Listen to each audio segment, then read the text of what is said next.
Hey everybody, if anybody is here other than Blake. So welcome to the Cruis'n Blast giveaway on Nintendo Switch. Here's the game that one lucky raffle winner is going to be getting in their possession. And so as you can see here, that signature is from the man, the myth, the legend, Eugene Jarvis. And so if you don't know who Eugene Jarvis is, then chances are you're probably not watching this video. But in that event, he is a pioneer in video gaming. And he's the guy who created Cruis'n USA and produced that game, as well as World, Exotica, and of course Cruis'n Blast for arcades and Nintendo Switch. And so yeah, I really want to thank him for being open to the idea. I contacted Raw Thrills about this idea back in September because I was thinking, it's the 1-year anniversary of the Switch release of this game, so it'd be fun to do a giveaway, and Eugene was very open to it. I did contact them a little late, and so I ended up getting it at IAAPA. And if you don't know what IAAPA is, it's a big trade show. I've been posting a crap ton of videos about it on my channel lately, but since he was kind enough to give me this copy here and another that can give it away to one of you. And so hello to everybody on chat. Now I've got the list of everybody that followed the instructions to get their name for a raffle. I only had one person actually send me a screenshot of their score there. So I'm going to start cutting these up so that we can do the raffle. I've just got this Halloween bucket here that I'll throw them inside of. And in the meantime, while I cut these up, if you guys got any questions, want to talk about anything, I see, Jason, you got a comment. Yeah, I didn't find out anything. Honestly, I forgot to ask. Let me get the scissors here. As it turned out, IAAPA, like usually for my IAAPA videos, I like to do commentary instead of text.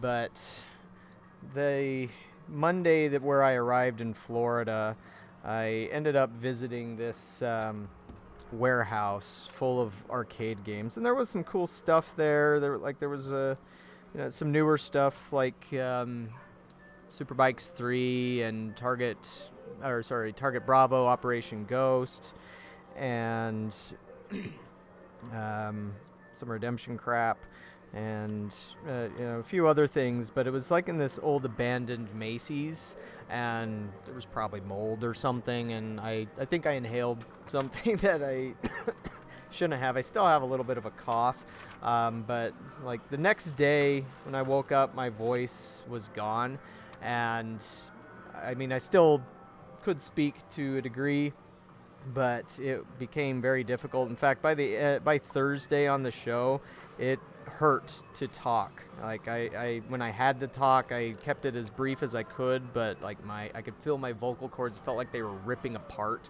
and almost bleeding, maybe, I don't know. And so because of that, I did not do my due diligence in asking certain questions just because it hurt to talk. So my apologies. But as is obvious, I have an in with Raw Thrills. The thing is, they haven't said a thing about a Chapter 4. I've never heard that until you asked about it.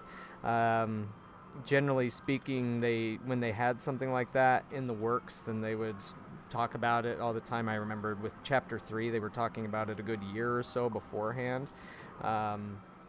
But haven't heard a thing about Chapter 4.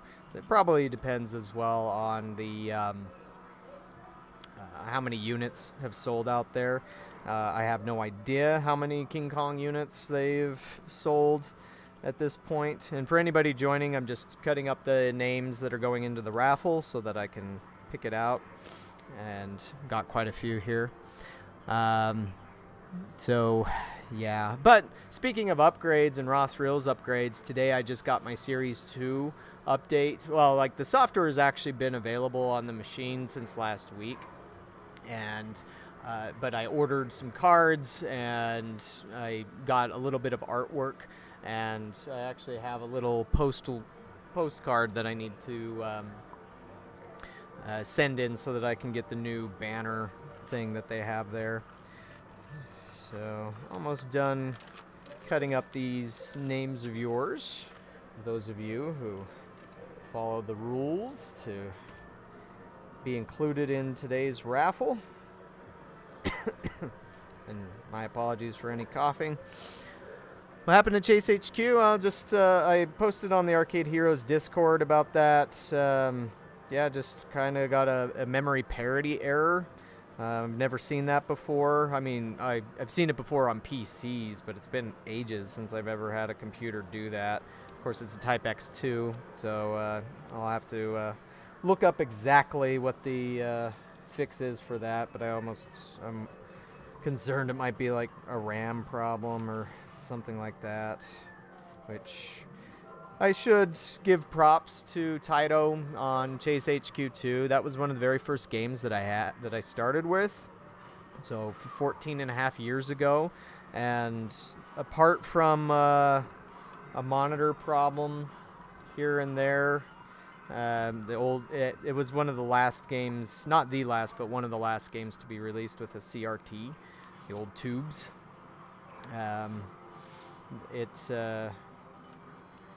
Yeah, the system itself has been fine up until today, this morning. Let's see. No, Eugene didn't say anything about an update on Cruis'n Blast, unfortunately.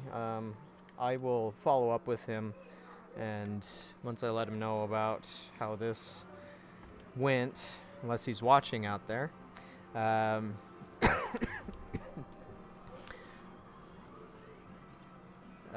I'll ask, but didn't seem to say anything. I know the thing with updates, it always depends on how popular the game is, how well it sells.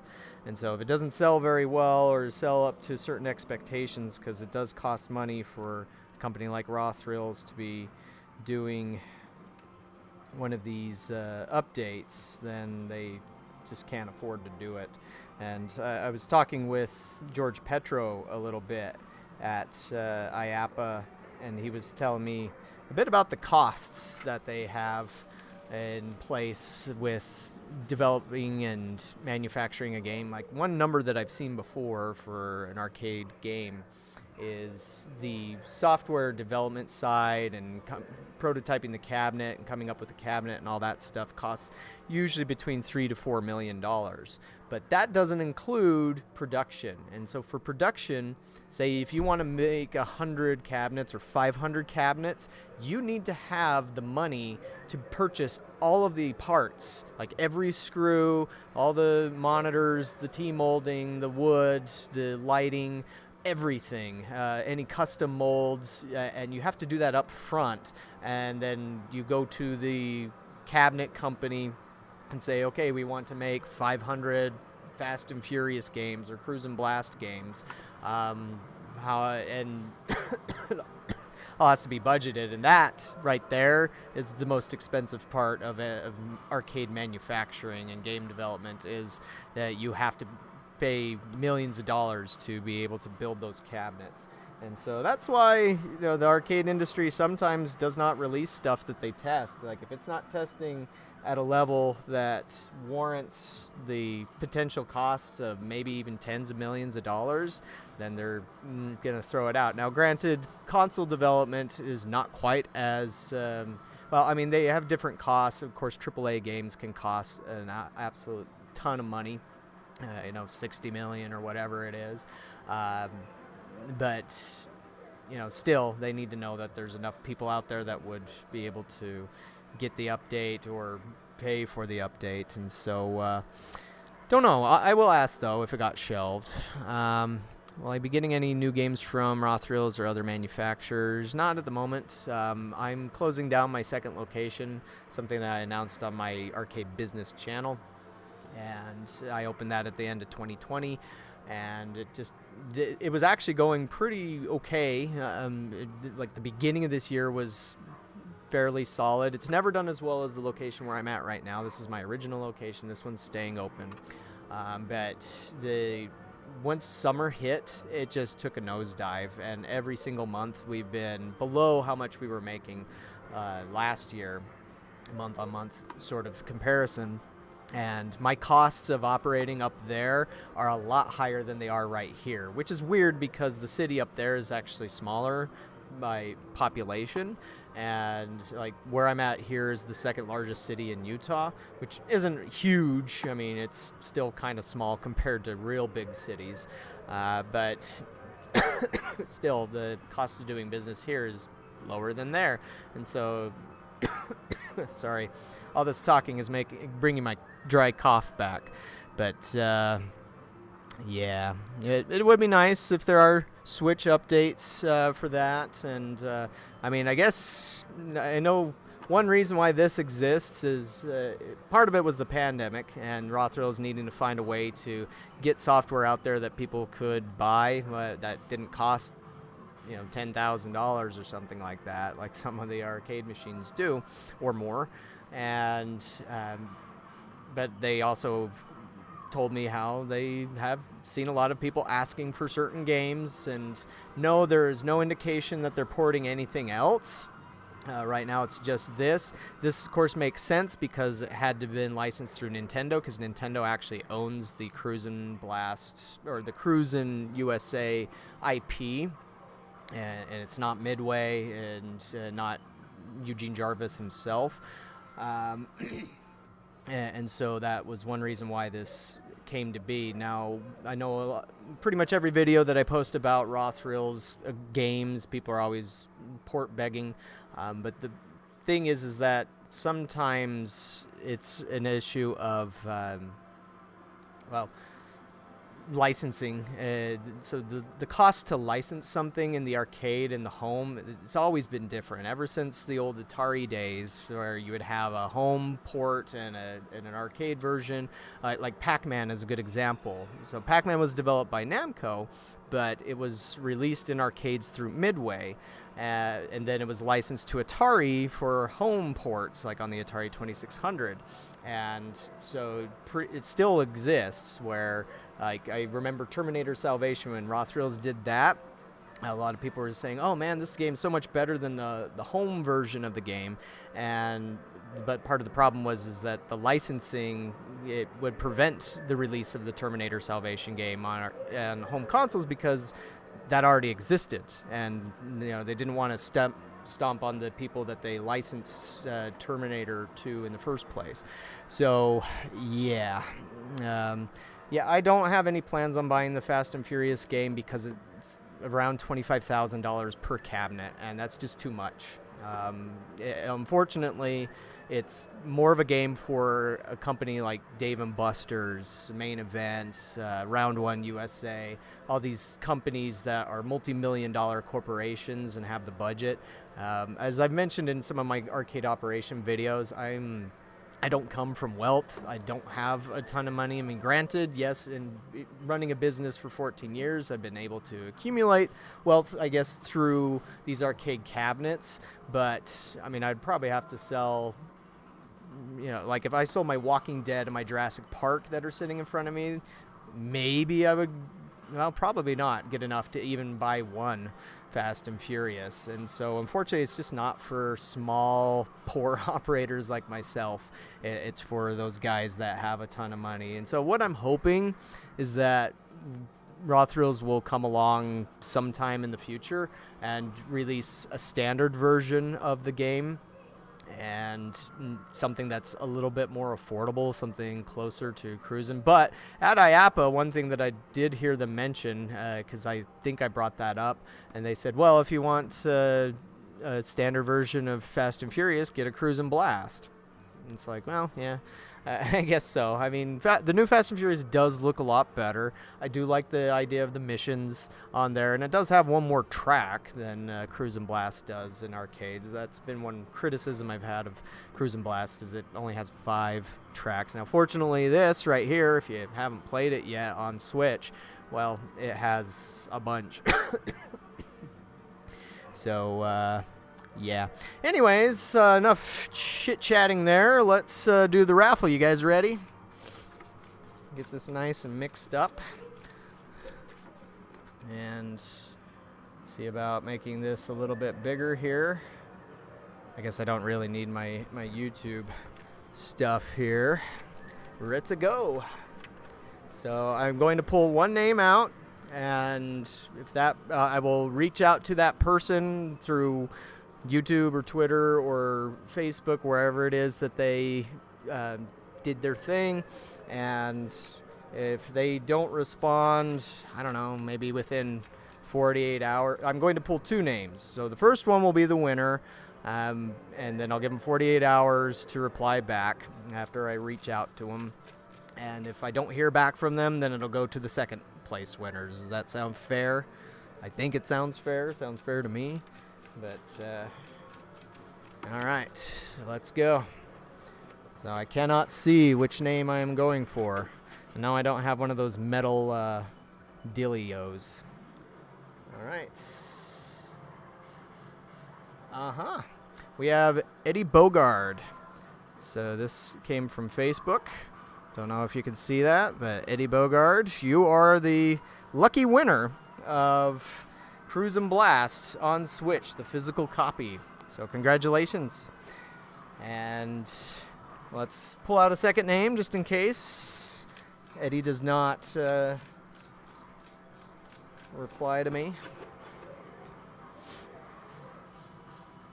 So if he does not, then we go to Martin Lindell. So Eddie Bogard, you are supposed to be the lucky winner. I'll reach out and I will see about making the arrangements so that you can get this sweet. And also, just to confirm, there's the little cartridge. Actually, yesterday I bought an M Classic, which is a 4K upscaler for consoles like the Switch, and I played Cruis'n Blast. It looks beautiful in 4K. I mean, it still looks like a fine game in 1080p, but of course there are differences between this and the arcade. But thank you to everybody that participated in this. Thanks again to Eugene Jarvis, the man behind the games, and for being willing to do this. We'll see about maybe other giveaways in the future, see how that goes. And I also would like to do a IAAPA review video where I just kind of go over my thoughts on everything about that, because I know a lot of people have been curious about that. I've still got a few videos to go. Part of the reason I've been also waiting is because, I only got my voice back last week. And as you can see, I still just, if I talk too much, then I end up coughing. But I'll be doing a live stream of that soon. But also I will be on with Joe on the Indie Arcade Wave podcast, which should publish this Friday. And I'm going to talk about IAAPA there too. But and if you guys have any ideas for things you'd like to see on giveaways, let me know. And I probably can't do a full arcade machine giveaway, sorry, but that's a little more difficult to do. But it'd be cool to see if there's anything else that I might be able to arrange and do that. But yeah, thanks again, everybody, for following me and for following this and for sharing this Cruis'n stuff. And we'll be seeing you guys around here soon.